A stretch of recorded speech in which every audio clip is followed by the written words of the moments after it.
नमस्कार जी। आज सुनाती हूँ आपको एकादशी, कामदा एकादशी की कथा। चैत मास के शुक्ल पक्ष की कामदा एकादशी।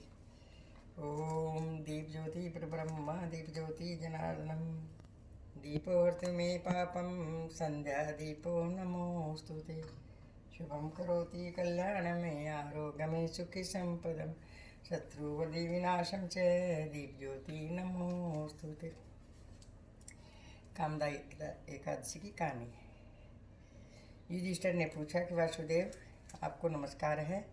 कृपया आप यह बताइए कि चैत के शुक्ल पक्ष में किस नाम की एकादशी होती है।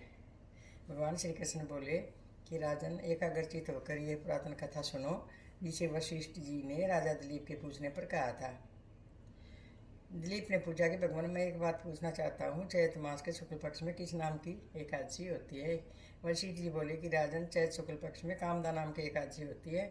वह परम पुण्यमयी है। पाप रूपी ईंधन के लिए तो वह दवानली है। प्राचीन काल की बात है कि नागपुर नाम का एक सुंदर नगर था, जहाँ सोने के महल बने हुए थे। उस नगर में पुंडरीक आदि महा भयंकर नाग निवास करते थे। पुंडरीक नाम का नाग उन दिनों वहाँ राज्य करता था। गंधर्व, किन्नर और अप्सराएं भी उस नगरी का सेवन करती थी। वहाँ एक श्रेष्ठ अप्सरा थी जिसका नाम था ललिता। उसके साथ ललित नाम वाला गंधर्व भी था। वे दोनों पति पत्नी के रूप में रहते थे। दोनों ही परस्पर काम से पीड़ित रहा करते थे। करते थे।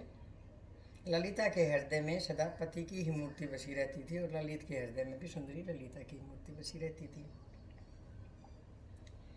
एक दिन की बात है कि नागराज पुंडरीक राज्यसभा में बैठकर मनोरंजन कर रहा था। उस समय ललित का गान हो रहा था, किंतु उसके साथ उसकी प्यारी ललिता नहीं थी। गाते गाते उसे ललिता का ध्यान आया, अतः उसके पैरों की गति रुक गई और जीभ भी गाते गाते लड़खड़ाने लगी। नागों में श्रेष्ठ करकोटक को ललित के मन का संताप ज्ञात हो गया, तो उसने राजा पुंडरीक को उसके पैरों की गति रुकने का गान में त्रुटि होने का बात बता दी। करकोटक की बात सुनकर नागराज पुंडरीक की आँख करोड़ से लाल हो गई और उसने गाते हुए कामातुर ललित को शाप दे दिया। दुर्बुद्धि, तू मेरे सामने गान करते समय भी पत्नी के वशीभूत हो गया, इसलिए राक्षस हो जा। महाराज पुंडरीक के इतना कहते ही वे गंधर्व राक्षस हो गया। भयंकर मुख, विकराल आँखें, देखने मात्र से भय उपजने वाला रूप, ऐसा राक्षस होकर वह कर्म का फल भोगने लगा। ललिता अपने पति की विकराल आकृति देख मन ही मन बहुत चिंतित हुई। भारी दुख से वह कष्ट पाने लगी। सोचने लगी, क्या करूं, कहाँ जाऊं, मेरे पति पाप से कष्ट पा रहे हैं।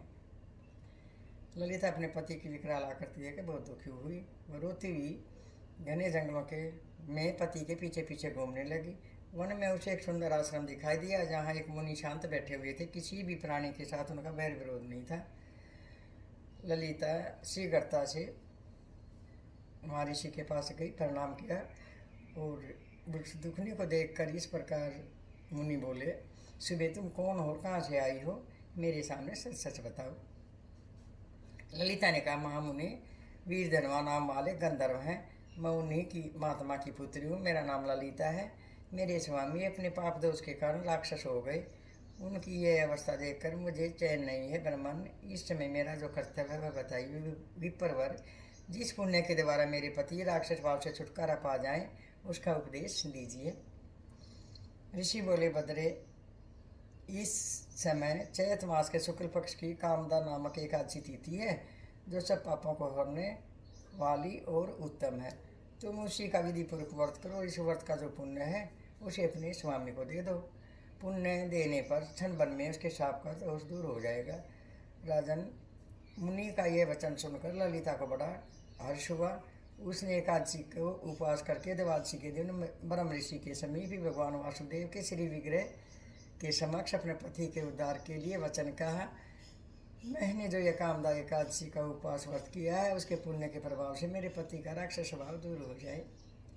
वशिष्ठ जी कहते हैं कि ललिता के इतना कहने पर ही उसी क्षण ललित का पाप दूर हो गया। उसने दिव्य देह धारण कर राक्षस वाला स्वभाव गया और पुनः गंधर्व तव की प्राप्ति हुई। नृप श्रेष्ठ, वे दोनों पति पत्नी कामदा के प्रभाव से पहले की अपेक्षा भी अधिक सुंदर रूप धारण करके विमान पर आरूढ़ होकर अत्यंत शोभा पाने लगे। ये जानकर इस एकादशी के व्रत का यत्नपूर्वक पालन करना चाहिए। मैंने लोगों के हित के लिए तुम्हारे सामने ये कथा सुनाई, इस कथा का वर्णन किया। कामदा एकादशी ब्रह्म हत्या आदि पापों का, पिशाचत्व आदि दोषों को नाश करने वाली है। राजन, इसके पढ़ने सुनने से वाजपेयी यज्ञ का फल प्राप्त होता है। जय हो एकादशी की माता की। ये थी एकादशी माता की, कामदा एकादशी की कथा। धन्यवाद जी, आप सब लोगों ने सुनी और सबको पुण्य मिलेगा इस बात का। जय कृष्ण भगवान की।